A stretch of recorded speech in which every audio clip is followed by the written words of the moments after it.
Hi hello friends, welcome back. Premam സീരീസിൻ്റെ എല്ലാ എപ്പിസോഡും ഞാൻ ഈ ഒരു ചാനലിൽ അപ്ലോഡ് ചെയ്യാറുണ്ട്. അപ്പോൾ നിങ്ങൾക്ക് ഈ ഒരു ചാനൽ ഇഷ്ടമാവുകയാണെങ്കിൽ സബ്സ്ക്രൈബ് ചെയ്യാനും സപ്പോർട്ട് ചെയ്യാനൊന്നും മറക്കല്ലേ കേട്ടോ. അധ്യായം 296. വാസുദേവൻ നീലിമക്ക് മുന്നിൽ വിഷമത്തോടെയാണ് ഇരുന്നത്. അയാൾക്ക് എന്തുകൊണ്ടോ തൻ്റെ മകളോട് അപ്പോൾ ഒരു പ്രത്യേക വാത്സല്യം തോന്നി. ഇത്രയും നാളും അവളുടെ മനസ്സ് കാണാതെ പോയതിൽ അയാൾക്ക് കുറ്റബോധമുണ്ടായിരുന്നു. അഞ്ജലിയും സത്യഭാമയും തന്നെ എപ്പോഴും നീലിമയിൽ നിന്ന് അകറ്റാൻ ശ്രമിച്ചുകൊണ്ടിരിക്കുന്ന കാര്യങ്ങളെല്ലാം അയാൾ ഓർത്തപ്പോൾ അയാൾക്ക് വല്ലാത്ത വിഷമം തോന്നിയിരുന്നു. അയാൾക്ക് നീലിമയുടെ മുഖത്തേക്ക് നോക്കാൻ പോലും കഴിഞ്ഞില്ല. എങ്കിലും അയാൾ പറയാൻ ശ്രമിച്ചു, ഞാൻ നിന്നെ തെറ്റിദ്ധരിച്ചു പോയി നീലിമ, മാപ്പ്. നിന്നോട് എനിക്കിപ്പോൾ ഒരു ദേഷ്യവുമില്ല. അല്ലെങ്കിലും മക്കളോട് ഏതെങ്കിലും ഒരച്ഛന് ഒരുപാട് കാലമൊക്കെ മിണ്ടാതിരിക്കാൻ പറ്റുമോ? നിന്നെ ഈ കയ്യിലിട്ടല്ലേ അച്ഛൻ വളർത്തിയത്. ഞാൻ തെറ്റ് ചെയ്തു, ഒരുപാട്. എന്നോട് നീ ക്ഷമിക്കണം. എല്ലാം സംഭവിച്ചു പോയത് അയാളെ വാസുദേവൻ പറഞ്ഞത് കേട്ട് നീലിമ അയാളെ തന്നെ നോക്കി. എന്നിട്ട് ചെറുചിരിയോടെ പറഞ്ഞു, അതെല്ലാം കഴിഞ്ഞ കാര്യങ്ങളിലെ അച്ഛാ, അതൊക്കെ വിട്ടേക്ക്. എന്തിനാ അത് തന്നെ ഇങ്ങനെ വീണ്ടും വീണ്ടും സംസാരിക്കുന്നത്? അച്ഛൻ ഇപ്പോൾ തന്നെ അത് പലതവണ പറഞ്ഞു കഴിഞ്ഞല്ലോ. എനിക്ക് ആരോടും ഒരു വിരോധവുമില്ല. പിന്നെ എൻ്റെ ജീവിതം ഇങ്ങനെയൊക്കെ ആയിപ്പോയി. അതിലിപ്പോ ആരെയും കുറ്റം പറയാൻ പറ്റില്ല. ഞാനിപ്പോൾ സ്വസ്ഥമായാണ് കഴിയുന്നത്. അച്ഛൻ അതൊന്നും ഓർത്ത് വിഷമിക്കേണ്ട. അവൾ പറഞ്ഞത് കേട്ട് വാസുദേവന് അവളോട് വല്ലാത്ത ബഹുമാനം തോന്നി. ഇത്രയുമൊക്കെ ദ്രോഹം താൻ ചെയ്തിട്ടും അവൾക്ക് തന്നോട് ഒരല്പം പോലും ദേഷ്യമില്ലാതെയാണ് സംസാരിക്കുന്നത് എന്നോർത്തപ്പോൾ അയാൾക്ക് മകളോടുള്ള വാത്സല്യം വർദ്ധിക്കുകയും ചെയ്തു. അയാൾ അങ്ങനെ ഓരോന്ന് ആലോചിച്ചുകൊണ്ട് തന്നെ വീണ്ടും പറഞ്ഞു, മോളെ, മുൻപ് നിനക്ക് സംഭവിച്ച കാര്യങ്ങളെല്ലാം മറ്റൊരാൾക്ക് കൂടി പങ്കുണ്ടായിരുന്നു എന്ന കാര്യമൊന്നും എനിക്കറിയില്ലായിരുന്നു. അതുകൊണ്ടാണ് എനിക്ക് നിന്നെ കുറ്റപ്പെടുത്തേണ്ടി വന്നത്. അതിലിപ്പോ എനിക്ക് നല്ല കുറ്റബോധമുണ്ട്. അതുകൊണ്ടാ ഞാൻ പറയുന്നത് മോളെ, നീ എന്നോട് ശരിക്കും ക്ഷമിക്കണം. നിന്നോട് ക്ഷമ ചോദിക്കാനുള്ള അർഹത പോലും എനിക്കില്ല എന്നറിയാം. എങ്കിലും ഞാൻ നിന്റെ അച്ഛനല്ലേ. എന്നോട് മോൾക്ക് ദേഷ്യമൊന്നുമില്ലല്ലോ അല്ലേ? അയാൾ വീണ്ടും ചോദിച്ചു. അത് കേട്ട് നീലിമ പറഞ്ഞു, അച്ഛാ, ഞാൻ പറഞ്ഞല്ലോ, എനിക്കൊരു ദേഷ്യമില്ല. പിന്നെ അച്ഛൻ ഇപ്പോൾ കാര്യങ്ങളെല്ലാം അറിയാമെന്ന് തോന്നുന്നു. എനിക്ക് സംഭവിച്ച എല്ലാ കാര്യങ്ങൾക്കും കാരണക്കാരി അച്ഛൻ്റെ ഇളയ മകളാണ്. ചെറുപ്പം മുതലേ അവൾ അങ്ങനെയാണ്. എനിക്കുള്ളതെല്ലാം തന്നെ അവൾക്ക് തെറ്റായി. ആദ്യമൊന്നും ഞാൻ അതൊരു തെറ്റായിട്ട് കണ്ടിരുന്നില്ല. പക്ഷേ കുഞ്ഞനീത്തെ പോലെ തന്നെ ഞാൻ കൂടെ കൊണ്ടു നടന്ന അവളും ഇങ്ങനെ ചെയ്തപ്പോൾ ഞാൻ ആകെ തകർന്നു പോയി. പിന്നെ ഇപ്പോൾ ഏതായാലും എനിക്ക് സന്തോഷമുണ്ട്. ഇത്രയും കാലത്തിനിടയ്ക്ക് അച്ഛൻ ഇപ്പോഴും ഞാൻ പറയുന്നത് കേൾക്കാൻ നിരുന്നു തരുന്നതും അച്ഛൻ ഇതിനു മുൻപ് ചെയ്തിരുന്നെങ്കിൽ എനിക്ക് ഇപ്പോഴത്തെ ഈ ഒരു അവസ്ഥ ഒരിക്കലും വരില്ലായിരുന്നു. ഇപ്പോഴും അവൾക്കെതിരെ അച്ഛനൊന്നും ചെയ്യാൻ കഴിയില്ലെന്ന് എനിക്കറിയാം. അഞ്ജലിയെ ഇപ്പോഴും അച്ഛൻ ഇഷ്ടമാണ്, എനിക്കറിയാം. അതൊക്കെ അങ്ങനെ തന്നെ ഇരുന്നോട്ടെ അച്ഛാ. എനിക്കിനി ഒന്നും തിരിച്ചു വേണ്ട. നിങ്ങളിൽ നിന്നെല്ലാം ഒരുപാട് ദൂരെയായി കഴിഞ്ഞു ഞാനിപ്പോൾ. എനിക്കിപ്പോൾ വേറെ ഒരുപാട് പ്രശ്നങ്ങളുണ്ട്. ചില കാര്യങ്ങൾ കണ്ടുപിടിക്കാനുമുണ്ട്. എത്രയും പെട്ടെന്ന് തന്നെ എല്ലാം ഒന്ന് ഒതുക്കിയിട്ട് എനിക്ക് ഈ നഗരം വിട്ടു പോവണം. നീലിമ പറഞ്ഞത് കേട്ട് വാസുദേവൻ അവളെ തന്നെ നോക്കി. അതെന്താ മോളെ നീ അങ്ങനെ പറഞ്ഞത്?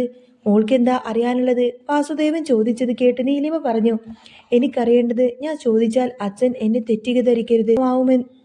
അച്ഛൻ ഒരിക്കലും വിഷമമാവുകയും ചെയ്യരുത്. പക്ഷേ എനിക്കത് ചോദിക്കാതിരിക്കാൻ സാധിക്കില്ല. നീലിമ എന്താണ് ചോദിക്കാൻ പോകുന്നത് എന്നറിയാതെ വാസുദേവൻ അവളെ ഒന്ന് നോക്കി. എന്നിട്ട് പറഞ്ഞു, ഇത്രയും മുഖവരയുടെ ഒന്നും ആവശ്യമില്ല നീലിമ, നീ കാര്യം പറയേ. വാസുദേവൻ പറഞ്ഞത് കേട്ട് നീലിമ തുടർന്നു, അച്ഛാ, ശരിക്കും എൻ്റെ അമ്മ എങ്ങനെയാ മരിച്ചത്? എൻ്റെ അമ്മക്ക് എന്താണ് സംഭവിച്ചത്? അതൊരു നോർമൽ ഡെത്തായിട്ട് എനിക്ക് തോന്നുന്നില്ല. ഒരുപാട് കാലമായി ഞാൻ മനസ്സിൽ കൊണ്ടു നടക്കുന്ന ഒരു ചോദ്യമാണത്. എനിക്ക് അതിൻ്റെ സത്യാവസ്ഥ അറിയണമെന്നുണ്ട്. അച്ഛൻ എന്നോടത് പറയണം. നീലിമയുടെ ചോദ്യം പെട്ടെന്നായിരുന്നു. അത് കേട്ട് വാസുദേവൻ വല്ലാതെ ഭയപ്പെട്ടതുപോലെ നീലിമക്ക് തോന്നി. അയാളുടെ പരിഭ്രമം കണ്ടപ്പോൾ നീലിമക്ക് തന്റെ സംശയങ്ങളെല്ലാം തന്നെ സത്യമാണോ എന്ന് തോന്നി തുടങ്ങി. അവൾ അയാളെ തന്നെ നോക്കിക്കൊണ്ടിരുന്നു. അപ്പോൾ അയാൾ പറഞ്ഞു, നോക്കുമോളെ, എനിക്ക് മറ്റു കാര്യങ്ങളൊന്നും അറിയില്ല. നിന്റെ അമ്മക്ക് മാരകമായ ഒരു അസുഖമായിരുന്നു എന്നറിയാമല്ലോ. അല്ലാതെ അവളുടെ മരണത്തിന് ആർക്കും പങ്കില്ല. അല്ല, മോൾ എന്താ ഇപ്പൊ ഇങ്ങനെയൊക്കെ ചോദിക്കുന്നത്? അതെന്താ ഈ കാര്യങ്ങളിൽ ഇപ്പോൾ ഒരു സംശയം? വാസുദേവൻ പറഞ്ഞത് കേട്ട് നീലിമ അയാളെ തന്നെ നോക്കിയിരുന്നു. അയാളുടെ മുഖത്തെ ഭാവപകർച്ചയും ശബ്ദത്തിലെ ഇടർച്ചയും എല്ലാം അവൾ ശ്രദ്ധിച്ചിരുന്നു. അയാളുടെ മുഖഭാവം മാറുന്നുണ്ടോ എന്ന് ശ്രദ്ധിച്ചുകൊണ്ട് തന്നെ അവൾ പറഞ്ഞു, അച്ഛന് സത്യം അറിയാമല്ലോ, എന്നിട്ടും എന്തിനാ എന്നോടതെല്ലാം തന്നെ മറച്ചു വെക്കുന്നത്? സത്യം പറയാൻ വയ്യെങ്കിൽ ഞാൻ എൻ്റെ ചെറിയമ്മ എന്ന് പറയുന്ന ആ സ്ത്രീയെ പോയി കാണും. അവർക്ക് എന്തായാലും കാര്യങ്ങളൊക്കെ അറിയാതിരിക്കില്ലല്ലോ. അവരാണല്ലോ എൻ്റെ അമ്മയുടെ സ്ഥാനത്ത് അങ്ങോട്ടേക്ക് കയറി വരാൻ ഒരുപാടധികം ആഗ്രഹിച്ചത്.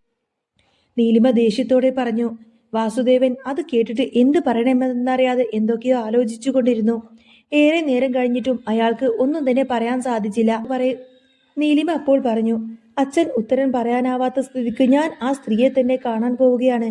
അവൾ അതും പറഞ്ഞ് അവിടെ നിന്നും എഴുന്നേക്കാൻ ശ്രമിച്ചപ്പോൾ വാസുദേവൻ അവളെ തടഞ്ഞുകൊണ്ട് പറഞ്ഞു. കുറിച്ചു മോളെ നിക്ക്, സത്യഭാമക്ക് നീ വിചാരിക്കുന്നത് പോലെ ഇതിനെ കുറിച്ചിട്ടൊന്നും അറിയില്ല.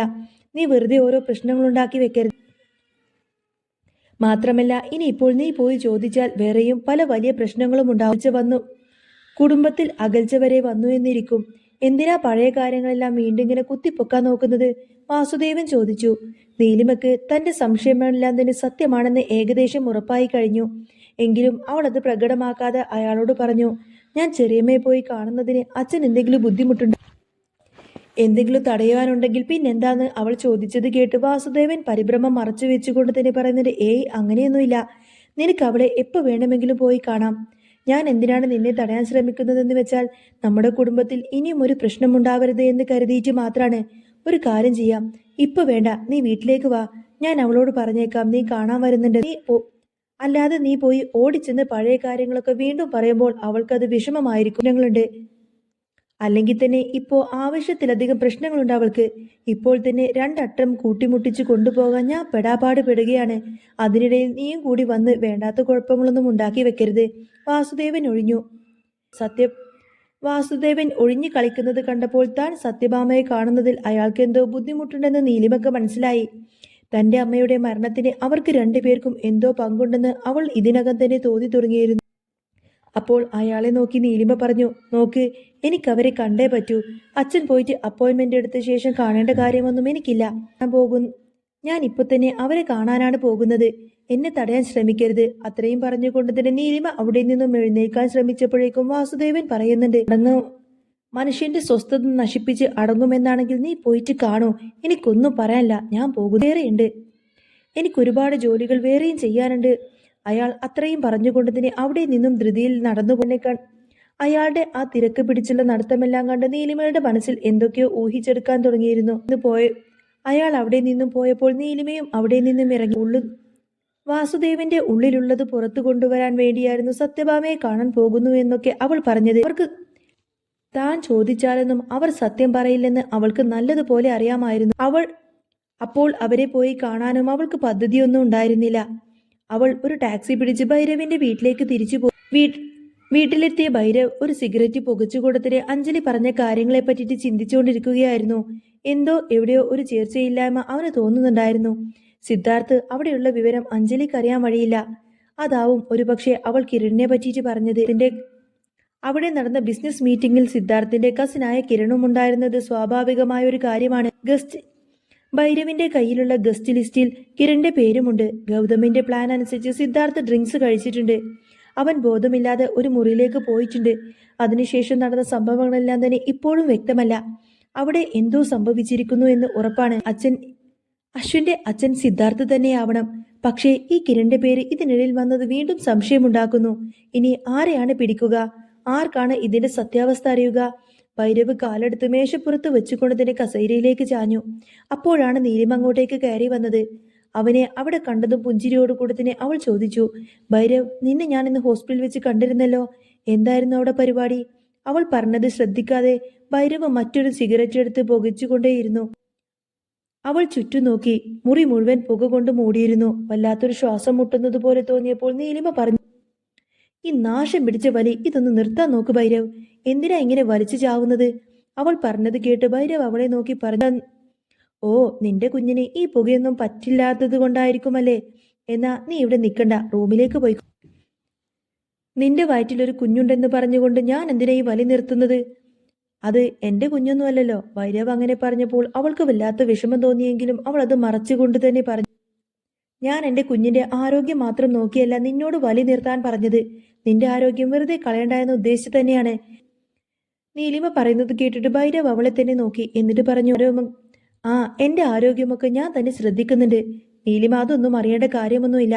അല്ല, അതെല്ലാം പോട്ടെ, നീ വളരെ നേരത്തെ വന്നല്ലോ. ഹോസ്പിറ്റലിൽ തിരക്കൊന്നും ഉണ്ടായില്ലേ? ഭൈരവ് ചോദിച്ചു. അപ്പോൾ നീലിമ പറഞ്ഞു, വേറെ പ്രത്യേകിച്ച് പണിയൊന്നും ഉണ്ടായിരുന്നില്ല, അതാണ് വേഗം ഇങ്ങ് പോന്നത്. പിന്നെ പുറത്ത് എനിക്കധികം ഫ്രണ്ട്സൊന്നും ഇല്ലല്ലോ. നീലിമ പറഞ്ഞത് കേട്ട് ഭൈരവ് പുഞ്ചിരിയോടെ അവളെ നോക്കി. ഞാൻ ഒരു കാര്യം ചോദിച്ചാൽ നീ സത്യം പറയോ? ഭൈരവിന്റെ ചോദ്യം കേട്ട് നീലിമ ഒന്ന് ഞെട്ടിച്ചുളിച്ചു. എന്താ ഇപ്പോ ഇങ്ങനൊരു ചോദ്യം? അറിയാവുന്ന എന്റെ കാര്യങ്ങളൊക്കെ നിങ്ങൾക്ക് അറിയാവുന്നതല്ലേ? ഞാൻ നുണ പറയുമെന്ന് തോന്നിയിട്ടുണ്ടോ? നീലിമ ചോദിച്ചു. ഹേയ്, അതല്ല. ഇത് നിനക്കിഷ്ടപ്പെടാത്തൊരു കാര്യത്തെ പറ്റിയിട്ടാണ് ഞാൻ ചോദിക്കുന്നത്.